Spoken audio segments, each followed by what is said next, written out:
کہ عشاء کی نماز پڑھتا ہے تو فجر تک سویا ہی رہتا ہے۔ او نوجوانوں، 10 بجے تک سونے کی بات نہیں ہوئی، 9 بجے تک سونے کی بات نہیں ہوئی، 11 بجے اٹھنے کی بات نہیں۔ حضور فرمانے لگے میں نے سنا ہے کہ عشاء کی نماز پڑھ کے سو جاتا ہے اور فجر تک سویا ہی رہتا ہے، اسے چاہیے کہ تہجد کے وقت اٹھا کرے، اللہ کی بارگاہ میں حاضر ہوا کرے، آہوزاری کرے، سجدے کرے، عبادت کرے۔ اٹھتا ہے اور فجر میں جا کے اٹھتا ہے۔ حضرت جناب حفصہ رضی اللہ تعالیٰ عنہ کہتی ہے میں نے جناب عبداللہ ابن عمر کو پیغام دیا اور میں نے کہا میرے جوان بھائی سن، نبی پاک نے فرمایا ہے تو اچھا پر تہجد میں نہیں اٹھتا، نفل نہیں پڑھتا۔ او میری ملت کے جوانوں، مزہ نہیں آ جاتا جب ساری دنیا سوئی ہو، ساری دنیا، اور بستر بھی گرم ہو اور نیند بھی پورا غلبہ کر رہی ہو، اور اچانک گھنٹی بجے دماغ میں، آنکھ کھلے، گھڑی پہ نظر پڑے، 3:30 4 بجے کا پیغام گھڑی بتائے، اور کوئی چڑھتی جوانی والا اٹھ کے وضو کرے، اور جب وہ مصلی کھول کے بچھائے تو مدینے والے محبوب کہتے ہیں کہ ہر نماز پہ رب ثواب دیتا ہے، اور جو اٹھ کے تہجد کی نماز پڑھے اسے دیکھ کے تو رب مسکراتا ہے۔ تو پھر اس کا رویہ یہ ہونا چاہیے کہ اس کی توجہ ہو اللہ کی جانب۔ ہمارے ہاں تسبیحات پڑھ لی جاتی ہیں اگر کبھی موقع ملے، لیکن وہ خاص انہماک، وہ خاص شوق، وہ خاص ذوق اللہ تبارک و تعالیٰ کی عبادت کا۔ ایک ہوتا ہے نماز پڑھنا، ایک ہوتا ہے اہتمام کے ساتھ نماز پڑھنا، یعنی ذرا وقت پہ اٹھنا، ذرا صحیح کر کے وضو کرنا، ذرا شوق سے مصلی بچھانا۔ ایک ہوتا ہے تسبیح پڑھ لینا، اور ایک ہوتا ہے ذرا تھوڑا سا نا شوق کے ساتھ اللہ کو یاد کرنا۔ آپ کبھی جب میں نے آیہ کریمہ پڑھی، اس کی آپ شان نزول دیکھیں، نبی کریم صلی اللہ تعالیٰ علیہ وسلم کے نا کچھ صحابہ اللہ کی محبت کے شوق میں حضور کی بارگاہ میں انہوں نے آ کے عرض پتہ کیا کیا، عرض کرنے لگے یا رسول اللہ صلی اللہ تعالیٰ علیہ وسلم سالوں بیت گئے ہیں سجدے، حضور سالوں بیت گئے ہیں تسبیح پڑھ، سالوں بیت گئے کہتے ہوئے کہ سبحان اللہ وہ پاک ہے، ہمیں سالوں بیت گئے یہ کہتے ہوئے کہ اللہ اکبر وہی سب سے بڑا ہے، سالوں بیت گئے کہتے ہوئے کہ الحمدللہ ساری تعریفیں اللہ کے لیے، سالوں بیت گئے اس کی تسبیح کرتے، تحلیل کرتے، تکبیر کہتے۔ حضور اب نہ ہمارا اپنے رب سے ملنے کو جی چاہتا، کبھی ہے حقیقت منتظر نظر آنا لباس مجد، لاکھوں سجدے تڑپ رہے ہیں میری جبین نیاز میں، اور اقبال کہیں گے کہ تیرے عشق کی انتہا چاہتا ہوں، تو میری سادگی دیکھ کیا چاہتا ہوں، میرا ذرا سا تو دل ہے مگر شوق اتنا، میں وہی لن ترانی سنا چاہتا ہوں۔ میرا بھی دل کرتا ہے کہ اللہ میں تجھے کہوں میں تجھے دیکھنا چاہتا ہوں، جس طرح حضرت موسیٰ کلیم علیہ السلام نے کہا تھا، اور تو مجھے کہے کہ لن ترانی تو نہیں دیکھ سکتا، ذرا سا تو دل ہے مگر شوق اتنا، میں بھی وہی لن ترانی سنا چاہتا ہوں۔ پھر کہنے لگے بھری بزم میں راز کی بات کہہ دی، بڑا بے ادب ہوں سزا چاہتا ہوں۔ دیکھو سب لوگوں کے بیچ ہی میں نے یہ کہہ دیا۔ میرے عزیز صحابہ نا شوق میں، کتنے سارے لوگ ہیں آپ، کتنی ماشاءاللہ بڑی تعداد میں، ہم بھی کبھی اس شوق میں گئے ہیں کہ ہمارے رب کو دیکھنے کو دل چاہتا ہے، ہمارا جی چاہے وہ کبھی ہمیں ملے۔ حضرت عبداللہ ابن عمر رضی اللہ تعالیٰ عنہ حضرت عمر کے صاحبزادے، مکہ مکرمہ میں ان کی قبر ہے۔ میں نے جب انہیں پڑھا تو مجھے ان سے بڑا پیار ہو گیا، لیکن آپ کو پتہ ہے وہاں جا کے کسی شخص کا مزار تلاش کرنا یا پوچھنا ایک مشکل کام ہوتا ہے۔ تو ایک دفعہ میں مکہ شریف میں حاضر تھا، تو ایک گاڑی والا ڈرائیور مجھے کہنے لگا کہ مولانا میں آپ کو جانتا ہوں، مجھے آپ سے محبت ہے، ایک بات بتاؤں آپ؟ وہ کہنے لگے حضرت عبداللہ ابن عمر کی قبر دیکھنی ہے۔ میں نے کہا یہ تو نہیں کہہ رہا، یہ کسی نے بندوبست کرایا ہے، یہ اللہ نے تیرے دل میں بات ڈالی ہے، یہ ہو گیا تو لے چل مجھے۔ حضرت عبداللہ ابن عمر کو نبی پاک نے فرمایا تھا راجل صالح، یہ نیک بندہ ہے، یہ متقی آدمی۔ حضرت عبداللہ ابن عمر رضی اللہ تعالیٰ عنہ سیدنا فاروق اعظم رضی اللہ تعالیٰ عنہ کے صاحبزادے ہیں، اور ان کی ہمشیرہ سیدہ حفصہ رضی اللہ تعالیٰ عنہ حضور کی زوجہ محترمہ۔ ایک دن اپنی ہمشیرہ سے کہنے لگے کہ نبی کریم صلی اللہ تعالیٰ علیہ وسلم گھر میں آئے نا، اور اگر حضور غم امت میں پریشان نہ ہوں، طبیعت کو حشاش بشاش دیکھو تو ذرا پوچھنا تو صحیح حضور کا میرے بارے میں کیا خیال ہے، پوچھنا تو صحیح کہ کریم کی بارگاہ میں میرا کیا مقام ہے، میرے بارے میں حضور کیا فرماتے ہیں۔ اب بہن کو کام بتائے اور بتائے بھی بھائی، اور پھر بہن وہ کام نہ کرے، یہ تاریخ میں ہوتا نہیں۔ حضرت عمر فاروق رضی اللہ تعالیٰ عنہ کی صاحبزادی ام المومنین رضی اللہ تعالیٰ عنہ فرماتی ہیں کہ میں تو بس منتظر تھی، انہوں نے تو کہا تھا نا کہ اگر تم حشاش بشاش دیکھو تو بات کرنا، لیکن حضور تشریف لائے، میری باری تھی، میرے گھر تشریف لائے، کھانا پیش کیا تو فوراً میں نے عرض کی حضور ایک بات پوچھنی تھی۔ حضور نے فرمایا پوچھئے۔ میں نے عرض کی حضور میرے بھائی عبداللہ ابن عمر کے بارے میں آپ کا کیا خیال ہے؟ نوجوانوں میری بات پہ غور کرنا، میرے بھائی کے بارے میں آپ کا کیا خیال ہے؟ تو نبی کریم صلی اللہ تعالیٰ علیہ وآلہ وسلم نے میری طرف دیکھا، اور پھر حضور زیر لب تھوڑا مسکرائے، اور بریلی کے امام کہتے ہیں کہ حضور مسکرا دیتے تھے نا تو جو بڑا دکھی ہوتا تھا وہ بھی ہنس پڑتا. اب سوال پیدا ہوتا تھا کہ پھر تو اس مسکراہٹ کے لیے انتظار کرنا پڑتا ہوگا کئی مہینے کہ حضور مسکرائیں تو رونے والے ہنسیں. تو اعلیٰ حضرت فرماتے ہیں نہیں، انتظار نہیں کرنا پڑتا، یہ مسکراتے رہنا تو حضور کی عادت ہے. جس کی تسکین سے روتے ہوئے ہنس پڑے اس تبسم کی عادت پہ لاکھوں سلام. یعنی یہ تو عادت ہے حضور کی مسکراتے رہنا، اس کے لیے انتظار نہیں کرنا پڑتا. بھائیو آپ خیال رکھیں گے، غور کریں گے. حضرت عبداللہ ابن عمر رضی اللہ تعالیٰ عنہ کے بارے میں پوچھا تو سیدہ فرماتی ہیں کہ نبی کریم صلی اللہ تعالیٰ علیہ وسلم نہ زیر لب مسکرائے اور فرمائے حفصہ تیرا بھائی ہے تو اچھا، لیکن میں نے سنا ہے کہ عشاء کی نماز پڑھتا ہے تو فجر تک سویا ہی رہتا ہے. او نوجوانوں، 10 بجے تک سونے کی بات نہیں ہوئی، 9 بجے تک سونے کی بات نہیں ہوئی، 11 بجے اٹھنے کی بات نہیں. حضور فرمانے لگے میں نے سنا ہے کہ عشاء کی نماز پڑھ کے سو جاتا ہے اور فجر تک سویا ہی رہتا ہے. اسے چاہیے کہ تہجد کے وقت اٹھا کرے. آپ اظہار گناہ کرتے ہیں نا تو سامنے والا بھی دلیر ہوتا ہے، کہتا ہے اس نے کیا میں کر لوں گا تو پھر کیا ہوا. ہمارے علماء نے لکھا ہے کسی کی نماز قضا ہو جائے تو کسی کو بتائے نہ، قضا پڑھ ڈالے، اس کا جگہ جگہ ذکر نہ کرے. جب آپ کہیں گے نا میری قضا ہو گئی تو آپ کے ساتھ رہنے والا بچہ دوست سمجھے گا یار اس کی قضا ہو گئی ہے تو میری بھی ہو جائے گی تو کیا ہو. گناہ کرنا بھی گناہ ہے اور گناہ کا اظہار بھی گناہ ہے. بعض اوقات لوگ ایک طرف توجہ کر کے ایک طرف سے غافل ہو جاتے ہیں. نہ، توجہ ہمہ پہلو رکھنی ہے. ہمارے ذمے جتنے بھی حقوق ہیں ان سب پر توجہ، ہر چیز کا خیال. ایسا نہ ہو کہ عبادت کرتے رہ جائیں اور حقوق العباد ہم سے چھوٹ جائیں اور حقوق العباد اتنے زیادہ ادا کریں. صاحب مجھے کہنے لگے ایک دفعہ بڑے وثوق کے ساتھ کہنے لگے جی معاذ اللہ ثم نہیں جی ٹائم ملتا پھر نماز دا کی کریے، روزی کمانا بھی تو عبادت ہے نا.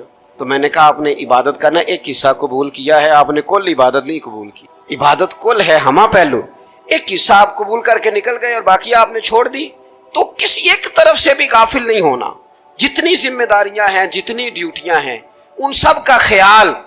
اور جو بڑا آدمی ہوتا ہے، بڑا گھر میں بڑا ہو، قبیلے میں بڑا ہو، علاقے میں بڑا ہو، ادارے میں بڑا ہو، کلاس میں بڑا ہو، جو بڑا ہے اس کی تو ساری آنکھیں کھلی ہوئی ہونی چاہیے. ایک ایک پر اس کی نظر ہونی چاہیے کہ میری کہاں ضرورت ہے، کہاں مجھے اشک شوئی کرنی ہے، کس کے ساتھ میں نے کس طرح محبت کا رویہ رکھنا ہے. غافل نہ بنے. اچھا جی اب کیسے پتہ چلے گا کہ ہم غافل ہیں؟ یہ کیسے پتہ چلے گا؟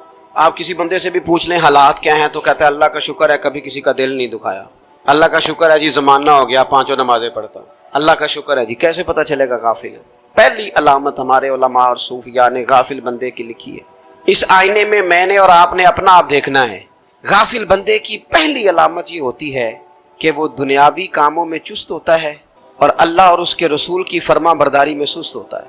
یعنی نماز کے وقت تو اسے نیند ستاتی ہے، پریشانی ہوتی ہے، لیکن اگر کسی جگہ مال مل رہا ہو، پیسے مل رہے ہوں، وہاں جانا ہو تو پھر اسے کوئی چیز بھی تنگ نہیں کر. دنیاوی کاموں میں چست ہوگا، یعنی ٹی وی کے آگے، موبائل کے آگے وہ گھنٹوں بیٹھا ہوا ہے. اور اگر اسے 25 منٹ قرآن پاک سننا پڑ جائے، اگر اسے 20 منٹ دینی محفل میں بیٹھنا پڑ جائے، اگر اسے کہا جائے کہ تو 20 رکعت نماز نفل ادا کر، دنیاوی کاموں میں چست ہے، دینی کاموں میں، یہ غفلت کی پہلی علامت. پھر ذاتی معاملات پہ پیسہ خرچ کرنا ہو تو ڈھیر سارا ہے، کسی غریب کی مدد کرنی ہو تو. وہ ہمارے ایک دوست ہیں، وہ اکثر کہا کرتے ہیں، وہ کہتے ہیں آج کل کسی سے کہنا فلائی کام میں، دینی کام میں، کسی کی مدد میں کچھ 4 پیسے خرچ کرنے ہیں تو لوگ کہتے ہیں ہاتھ تنگ ہے. ہاں کوئی سستا پلاٹ ملتا ہو نا، اور اگر یہ سمجھ آ جائے کہ وہ مجبور ہے بیچارہ بیچنے والا، تو پھر کہتے ہیں میں 2-3 دوستوں کو پھاڑ لے سن. ذاتی کاموں میں جب بندہ چست ہو اور دینی کاموں میں سست ہو تو مطلب یہ ہے کہ بندہ غافل ہے. پہلی علامت غفلت کی. اور غفلت کی دوسری نشانی یہ ہے کہ انسان گناہ کے کاموں کو معمولی سمجھنے لگ جاتا ہے. یہ غافل بندے کی نشانی ہے. گناہ کو معمولی سمجھتا ہے، چھوٹا سمجھتا ہے. آج کل لوگ کہتے نہیں میں کو اکیلا کر رہا ہوں، ساری دنیا ہی کرتی ہے. وہ جناب کیا ہو گیا، اگر یہ غلطی ہو گئی تو بندے سے ہو ہی جاتا ہے. گناہ کو معمولی سمجھنا، چھوٹا سمجھنا اور کہنا پھر کیا ہو گیا ہے، انسان سے غلطی ہو جاتی ہے. آپ دیکھ لیں کہ سینکڑوں بیسیوں گناہوں کا بوجھ ہمارے سروں پہ ہوتا ہے، لیکن کوئی ہمارا دبدبہ ہے، کوئی ہماری گفتگو ہے، کوئی ہمارے جملوں میں خود پسندی ہے، کوئی ریاکاری ہے، کوئی تصنع. یہ غافل بندے کی علامت ہے. نبی اکرم صلی اللہ تعالی علیہ وآلہ وسلم نے فرمایا مومن اپنے گناہوں کو پہاڑ کی طرح سمجھتا ہے. یہ بخاری میں حدیث ہے. مومن پہاڑ کی طرح جانتا ہے اور وہ ڈرتا ہے کہ کہیں وہ پہاڑ اس کے اوپر گر نہ جائے.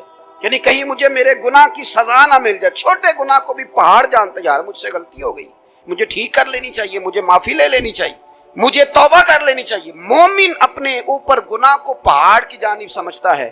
اور حضور علیہ الصلوۃ والسلام فرماتے ہیں کہ یہ جو فاسق اور فاجر ہوتا ہے نا, اللہ کا نافرمان, یہ گناہ کو مکھی کی طرح سمجھتا ہے. یہ سمجھتا ہے میں نے اشارہ کرنا ہے, مکھی نے اڑ جانا ہے. مومن کی علامت یہ ہے کہ وہ پہاڑ جانتا ہے, اگر غلطی ہو جائے تو پہاڑ.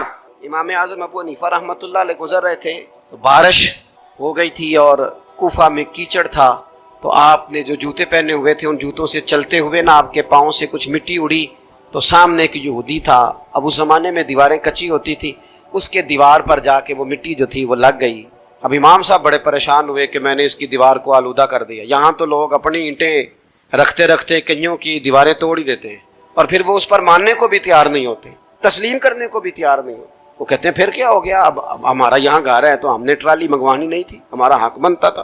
امام صاحب کے پیروں سے ذرا کیچڑ اڑا, یہودی کی دیوار پہ لگا, اس کی کچی دیوار تھی. امام صاحب پریشان ہو گئے, سوچنے لگے کہ اگر میں دیوار سے یہ کیچڑ اتارتا نہیں تو یہ بھی زیادتی ہے, میں نے اس کی دیوار کو گدلا کر دیا, اور اگر میں اتارتا ہوں تو کچھ مٹی اس کی دیوار کی بھی اتر جائے گی, کچی دیوار ہے, یہ بھی زیادتی ہے.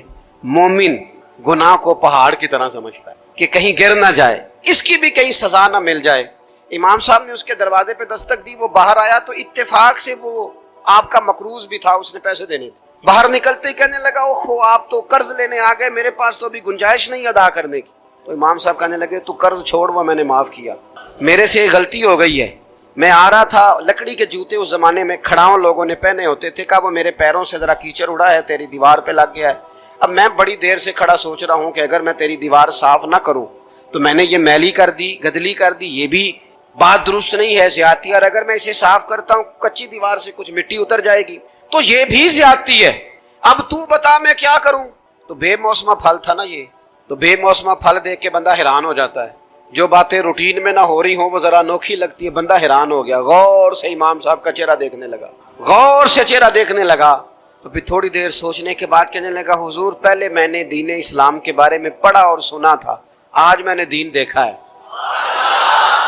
پہلے میں نے سنا تھا کہ دین اسلام اس طرح کا ہے, آج میں نے دین. ہم نہ پوری دنیا کے کافروں کو دین سنانا چاہتے ہیں, دکھانا نہیں چاہتے.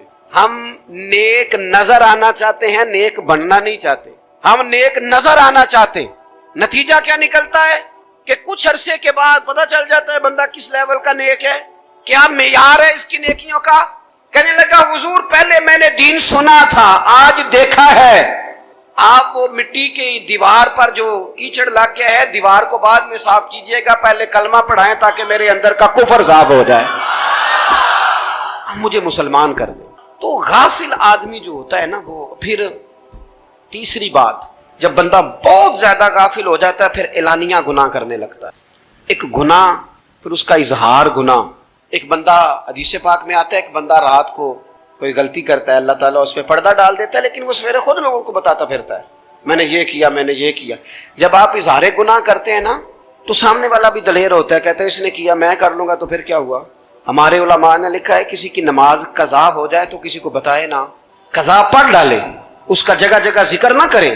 جب آپ کہیں گے نا میری قضا ہو گئی تو آپ کے ساتھ رہنے والا بچہ دوست سمجھے گا یار اس کی قضا ہو گئی ہے تو میری بھی ہو جائے گی تو کیا ہو. گناہ کرنا بھی گناہ ہے اور گناہ کا اظہار بھی گناہ ہے. نبی اکرم صلی اللہ تعالی علیہ وآلہ وسلم نے ارشاد فرمایا میری ساری امت کو معافی مل جائے گی سوائے ان لوگوں کے جو اعلانیہ گناہ کرتے ہیں. یہ بخاری مسلم دونوں میں حدیث موجود. جو اعلانیہ گناہ, جنہوں نے خود ساری دنیا کو گواہ بنا لیا, میں نے یہ بھی جرم کیا, یہ بھی کیا, یہ بھی کیا, یہ بھی کیا, خود انہوں نے لوگوں کے. بہت بڑے غافل آدمی کی علامت ہے کہ گناہ کرے اور پھر اوپر سے اعلانیہ گناہ کرے, اتنا بڑا جرم کرے.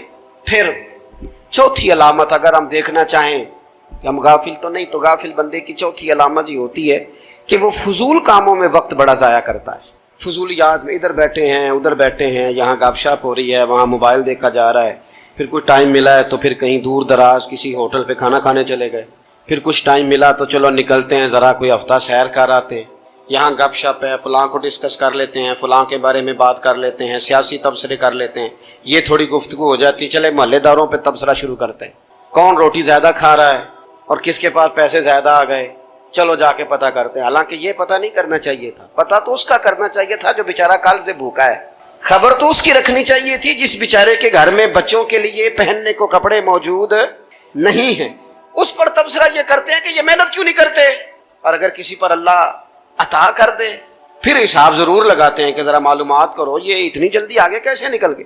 غافل بندے کی علامت ہے وقت کا ضائع کرنا اور فضول کاموں میں ضائع کرنا اور بلا وجہ ضائع، اور ایسے سوالات کرنا جن کی ضرورت ہی کوئی نہیں، بالکل ضرورت ہی نہیں، کوئی مطلب ہی نہیں، لیکن ہم لوگ وقت ضائع، یہ غفلت کی علامت، غفلت۔ اللہ والوں کی علامت کیا تھی؟ ایک بات انہوں نے زندگی میں لے لی، سیکھ لی، پھر ساری زندگی اسی پہ گزار دی۔ ان کا ارادہ تھا نا کشکول سیدھا کیا۔ کچھ لوگ ساری زندگی لیکچر قبول لے لے کے سن کے پھر بھی سمجھنے کو تیار، یہ غافل دل کی علامت ہے۔ اس لیے نبی پاک صلی اللہ تعالی علیہ وسلم نے فرمایا دو نعمتیں ایسی ہیں جن میں اکثر لوگ غفلت میں ہیں، ایک صحت اور دوسری فراغت۔ لوگ بلا وجہ وقت ضائع کرتے ہیں۔ اللہ نے صحت دی ہے، کسی خیر کے کام میں لگائیں۔ اگر آپ کے پاس فارغ وقت ہے تو قرآن پاک کو یاد کریں، ترجمہ اور تفسیر سے پڑھیں، محبوب پاک علیہ السلام کی احادیث کو یاد کریں، اللہ والوں کی باتیں سنیں۔ وقت ملے تو عبادات میں لگائیں، نوافل میں لگائیں، تلاوت میں لگائیں، ذکر اذکار میں لگائیں، اور پھر اللہ مزید توفیق عطا کرے تو کسی کے بھلے میں وقت لگائیں۔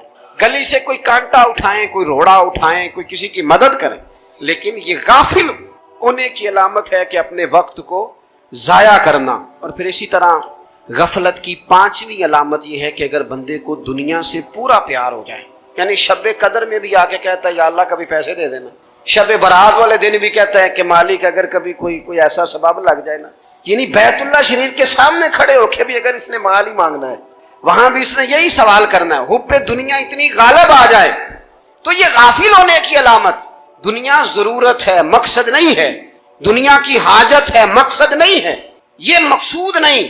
اور جب لوگ فقط دنیا کے مال کو، دولت کو، نبی پاک علیہ السلام نے فرمایا وہ لعنتی ہے جو درہم اور دینار کا بندہ بن گیا ہے، پیسوں کا بندہ بن گیا ہے، مل جائے تو خوش ہوتا ہے، نہ ملے تو تکلیف میں آ جاتا ہے۔ یہ غافل بندے کی علامت۔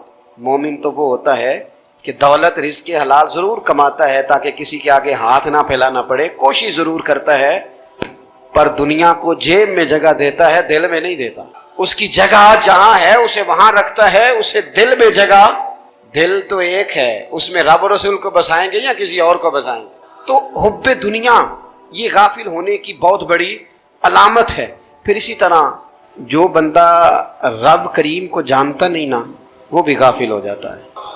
ایک تو جو یہ نہیں نہ جانتا کہ رب کریم سزا دے گا، وہ مجھے دیکھ رہا ہے، اسے نہ اونگ آتی ہے نہ نیند آتی ہے، جو اس کی معرفت نہیں رکھتا کہ میرا رب ہر وقت مجھے دیکھ رہا ہے، وہ بھی غافل ہو جاتا ہے۔ جسے پتہ ہونا کہ مجھے دیکھ رہا ہے وہ غافل نہیں ہوتا۔ اور جو یہ سمجھ لیتا ہے نا کہ شاید معاذ اللہ ثم اس یقین کو پکا نہیں کرتا، وہ غافل ہو جاتا ہے۔ اور ایک جو یہ نہیں نہ جانتا کہ رب مہربان کتنا ہے، وہ بھی غافل ہو جاتا ہے۔ مجھے بتائیے سب سے زیادہ تو بندہ اس کے دروازے پہ جاتا ہے نا جو سب سے زیادہ مہربانی کرنے والا ہو، اس دروازے سے بندہ اٹھتا ہی نہیں۔ تو جس کو یہ یقین ہو جائے نا سب سے زیادہ کرم فرمانے والی ذات اللہ رسول کی ہے، وہ کبھی رب رسول سے غافل نہیں ہوتا، وہ کبھی اللہ رسول کا دروازہ چھوڑ کے نہیں جاتا، وہ کبھی کسی اور جگہ جا کے پناہ تلاش نہیں کرتا۔ جسے پتہ چل جائے نا وہ کریم کتنا ہے، مہربان کتنا ہے۔ ملا رومی رحمت اللہ علیہ فرماتے ہیں بہت بڑا مجرم تھا ایک بندہ، بہت بڑا گناہگار تھا، بت کو پوجتا تھا، تھک گیا، ساری رات بت کے سامنے کھڑا تھا، معاذ اللہ یا صنم یا صنم یا صنم کہتے، تھک گیا، نیند آ گئی، اونگ آ گئی۔ جب پوری طرح نیند آ گئی اور دماغ پہ نیند قبضہ کرنے لگی تو اس کے منہ سے نکل گیا، صنم صنم کہہ رہا تھا نا، نکل گیا یا صمد، او بے نیاز مالک۔ رب کریم نے فرشتوں سے فرمایا دوڑ کے جاؤ، جو کہتا ہے اسے دے دو۔ فرشتے کہنے لگے مالک تو بت کو پکار رہا تھا، اس نے تو غلطی سے نام لیا ہے، فرمایا مجھے نہیں پتا، لیکن دیکھو نا اس نے مجھے پکارا تو ہے نا، کتنی دیر سے جھوٹے کو پکار رہا تھا، اس کا معاملہ حل نہیں ہوا، اب اگر سچے کو پکارنے پہ بھی حل نہ ہوا تو فرق کیا رہ جائے گا؟ دے دو جو مانگتا ہے، دے دو۔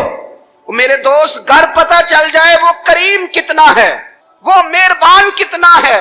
میرے رسول پاک علیہ الصلوۃ والسلام نے تو فرمایا تیری آنکھ سے اگر اس کے خوف سے اتنا آنسو بھی نکل گیا جتنا مچھر کا پر ہوتا ہے، تو جس طرح بھینس کے تھنوں سے نکلا ہوا دودھ واپس تھنوں میں نہیں نہ جاتا، جو اتنا بھی روئے نہ روئے اللہ کے خوف سے، وہ بندہ دوزخ میں نہیں جائے گا. تھوڑی دیر کے لیے ڈر جائے اپنے رب سے, آئے تو صحیح. عدم معرفت غفلت پیدا کرتی ہے, تو آ تو صحیح, وہ تو کریم ہی بڑا ہے, وہ تو مہربان ہی بڑا ہے. حضرت زنیرہ رضی اللہ تعالیٰ عنہ حضور کی صحابیاں ہیں. ایام جو مکے کے تھے مسلمانوں پر بڑی آزمائش کے تھے, انہیں بڑا مارا کفار نے, اتنا مارا کہ ان کی بینائی چلی گئی, نظر آنا بند ہو گیا. کافروں کی عورتوں نے تانا دیا کہ تو نے ہمارے بت چھوڑے ہیں نا, تو دیکھنا تیری بینائی چلی گئی. تو جناب زنیرہ اللہ پہ بھروسہ, توکل, معرفت الہی کا جذبہ, اٹھ کے کھڑی ہو کہنے لگی چپ کرو, تمہارے جھوٹے بت کیا کر سکتے ہیں, میرا رب چاہے تو صبح جب میں اٹھوں تو میری آنکھیں روشن ہو, اگر کریم کرم کر دے. لوگ کہتے ہیں واقعی ایسا ہوا, جب وہ سویرے اٹھی تو اللہ نے ان کی روشنی واپس کر دی. تجھے پتہ چل جانا وہ مہربان کتنا ہے. وہ ایک بزرگ تھے, تو ان سے کسی نے کہہ دیا کہ اگر آپ کا حساب آپ کے ماں باپ کے ذمہ ہو جائے تو پھر کیسا, پوچھنے کے لیے قیامت میں اگر ماں باپ حساب لیں تو پھر کیسا. بڑے سیانے لوگ تھے جو دل والے تھے, کہنے لگے نہیں, رب کریم ہی ٹھیک ہے, اس لیے کہ وہ ماں باپ سے کہیں بڑھ کر پیار کرنے والا ہے. اگر یہ معرفت مل جائے وہ کریم کتنا ہے. اور جب بندہ پوری طرح اس کی بارگاہ میں آ کے تڑپ جاتا ہے نا, مولا میں جاؤں کدھر, تیرا دروازہ چھوڑ کے جاؤں کدھر. اقبال کہتے ہیں وہ ایک سجدہ جسے تو گراں سمجھتا ہے, 1000 سجدوں سے دیتا ہے آدمی کو نجات. تجھے جگہ جگہ جھکنا نہیں پڑے گا اگر تو صحیح معنوں میں اپنے رب کی بارگاہ میں جھک جائے. تو میرے عزیز کوشش کرے کہ اس کی معرفت, اس کا کرم, اس کی عطا اور اللہ تبارک و تعالیٰ کے حاضر و ناظر ہونے پر عین الیقین, حق الیقین